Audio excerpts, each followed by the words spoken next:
UAS mata kuliah Filsafat Pendidikan Islam diampu oleh Bapak Nur Hadis.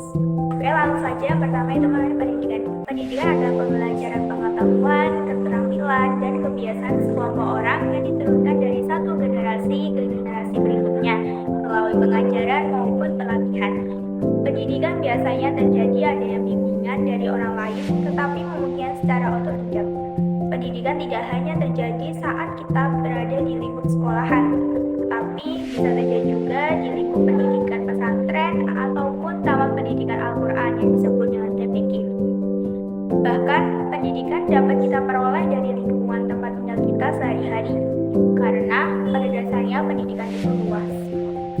Taman pendidikan Al-Quran atau yang disebut TPQ merupakan lembaga atau kelompok masyarakat yang menyelenggarakan pendidikan non-formal untuk mengajarkan Al-Quran serta ajaran-ajaran agama Islam lainnya. Tujuan dibentuknya Taman Pendidikan Al-Quran atau TPQ adalah menyiapkan terbentuknya generasi Qurani yang dapat membaca dan menerapkan isi Al-Quran dengan benar serta berperilaku terpuji. Sini studi kasus TPQ yang saya ambil yaitu TPQ Al-Salam yang berada di Dusun Salam, Desa Candirenau, Kecamatan Secang, Kabupaten Magelang. Taman Pendidikan Al-Quran Al-Salam terletak di Dusun Salam, RT 4, RW 2, Candirenau, Secang, Magelang.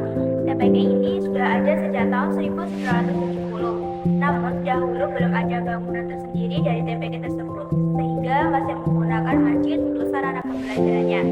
Tapi sejak tahun 2021 sudah dibangun tempat khusus mengaji sehingga sudah tidak menggunakan masjid lagi. Diadakan TPQ Al-Salam ini karena adanya dorongan masyarakat supaya anak-anak bisa mengaji dan memperoleh ilmu tentang Al-Quran dengan tujuan agar anak-anak mampu membaca Al-Quran dengan baik dan benar serta berakhlakul karimah.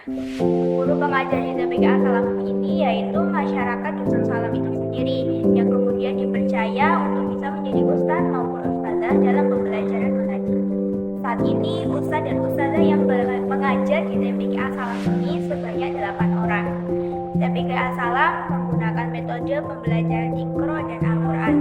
Di dalam TPQ Al-Salam ini, dalam mengaji dibagi menjadi 3 kelas sesuai tahapannya masing-masing. Pembelajaran mengaji dalam sehari ada 2 kali, yaitu sore dan malam. Di TPQ Al-Salam ini, anak-anak dibagi menjadi 3 kelas. Dalam TPQ ini mengaji setiap sore dan malam. Ketika sore dirasah atau pelajarannya mengenai doa sehari-hari, tajwid, fikih, qiraah, lafaz surat pendek, serta di hari Kamis ada ziarah kubur. Sedangkan di malam hari hanya ada dirasah atau pelajaran mengenai binatur Iqra maupun Al-Quran. Dan di setiap malam minggu yaitu fasolatan atau anak-anak diajarkan tentang tata cara wudu, sholat, dan lain-lain. Selanjutnya saya akan menjelaskan mengenai kegiatan di TPQ Al-Salam. Pada waktu sore murid masuk pada pukul 4. Kemudian mereka memasuki kelasnya masing-masing serta mengikuti pembelajaran mengaji sesuai jadwal pelajarannya. Di situ murid akan diberikan materi, lalu ada saatnya murid akan mempraktekkan materi tersebut.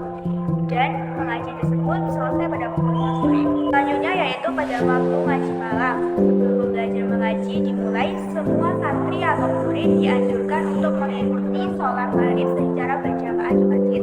Kemudian ketika selesai baru bersama-sama menuju ke TPQ. Rangkaian pembelajaran di TPQ ini dimulai dengan membaca Al-Fatihah dan doa sebelum belajar. Mereka diberikan waktu kurang lebih 10 menit untuk membaca terlebih dahulu Iqra maupun Al-Qurannya sambil menunggu ustaz maupun ustazahnya hadir. Saat ustaz maupun ustazah hadir, maka langsung mulai mengaji dengan metode binatur secara bergantian. Metode binatur ini para santri atau murid membaca Iqra atau Al-Qurannya kemudian disimak oleh ustaz atau ustazahnya supaya mengetahui salah dan benarnya. Ustazah di sini mendengarkan cara membaca, panjang pendek bacaan, dan tajwid. Binatur ini dilaksanakan setiap hari Senin, Selasa, Rabu, Jumat, dan Minggu. Hari Kamis mengaji libur dan diganti dengan tahlilan bersama di masjid. Dan hari Sabtu yaitu mengaji fasolatan. Ketika mengaji fasolatan, yang diajarkan adalah doa sehari-hari serta bacaan dalam sholat yang kemudian dihafalkan serta disetorkan kepada ustaz-ustazahnya. Ngaji fasolatan ini tidak hanya pada hari Sabtu saja, tetapi bisa setiap hari ketika masih ada waktu setelah mengaji binatur. Kegiatan mengaji ini diakhiri diakhiri pada pukul 19.30 dan ditutup dengan membaca doa penutup majelis. Saat sudah selesai, mereka tidak diperbolehkan langsung pulang karena wajib mengikuti sholat isya berjamaah terlebih dahulu. Jika tidak mengikuti sholat berjamaah, maka hari besoknya mendapatkan hukuman. Dengan diadakannya ketentuan tersebut mampu melatih anak-anak untuk sholat berjamaah. Begitulah rangkaian sistem pembelajaran mengaji di Taman Pendidikan Al-Quran As-Salam. Selanjutnya yaitu membahas mengenai peranan guru TPQ. Guru TPQ merupakan guru yang mengajar di TPQ serta bertanggung jawab terhadap perkembangan peserta didik dan memberikan bekal dasar agama agar menjadi generasi Qurani, generasi yang solih dan solihah, mampu membaca dan mengamalkan Al-Quran dalam kehidupan sehari-hari. Peranan TPQ ialah mampu meningkatkan kualitas anak dalam mempelajari ilmu Al-Quran, juga pembentukan akhlaknya dengan materi pembelajaran yang menyenangkan, tapi memiliki substansi yang baik dan tepat. Adapun biaya yang harus dikeluarkan oleh murid di TPQ As-Salam yaitu sebesar 100.000 dalam setahunnya, di mana setiap bulannya yaitu 10.000, kecuali bulan Ramadan dan bulan Syawal tidak membayar. 5.000 digunakan sebagai syahriah dan 5.000 lagi digunakan sebagai pembuatan seragam. Selanjutnya yaitu evaluasi pembelajaran. Evaluasi pembelajaran mencakup kegiatan pengukuran dan penilaian yang dalam prosesnya melalui 3 tahap, yaitu perencanaan, pelaksanaan, serta pengelolaan hasil dan pelaporan. Di TPQ ini yaitu seharusnya lebih meningkatkan lagi dalam pembelajaran mengaji, khususnya lebih memahami dari segi tajwidnya.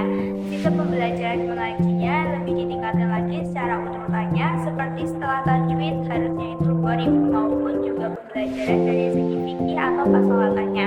Evaluasi pembelajaran pendidikan di TPQ As-Salam ini sebenarnya tidak ada atau bisa dikatakan yang penting anak ini mampu dalam membaca Iqra maupun Al-Quran, mampu menyelesaikan jilid-jilid di Iqra agar bisa sampai ke tahap Al-Quran.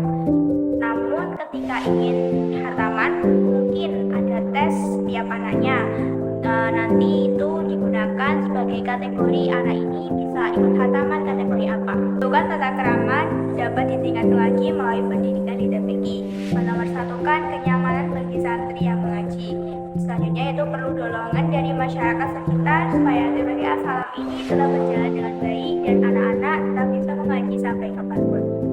Selanjutnya yaitu rekomendasi pendidikan setelah menempuh pendidikan di Taman Pendidikan Al-Quran atau TPQ.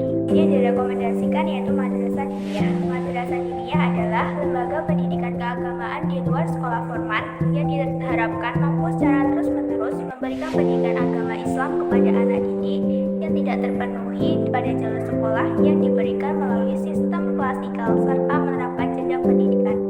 Adapun jenis pelajaran yang diajarkan dalam Madrasah Diniyah itu yaitu yang pertama ada fikih, nahwu, shorof, tauhid, Al-Quran hadis, akhlak, tariqah, bahasa Arab, dan praktek ibadah.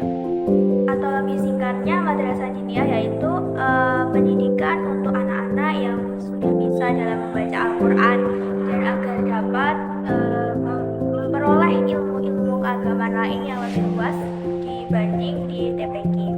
Sebelum saya tutup, saya ingin mengambil kesimpulan bahwa pendidikan agama yang berada di TPQ dengan di sekolahan itu akan berbeda. Anak akan lebih memahami dan mengingat saat di TPQ. Karena di TPQ diharapkan anak dapat mempraktekannya, sehingga anak mampu mencerna materi-materi itu lebih gampang ketika di TPQ dan mereka akan mengingatnya. Mungkin cukup sekian materi mengenai pembelajaran di TPQ dan studi kasus TPQ yang saya ambil yaitu di TPQ As-Salam, Dusun Salam, Desa Jalil, Secang Magelang. Kurang lebihnya saya mohon maaf. Semoga apa yang telah saya sampaikan dapat bermanfaat untuk kalian semua. Wassalamualaikum warahmatullahi wabarakatuh.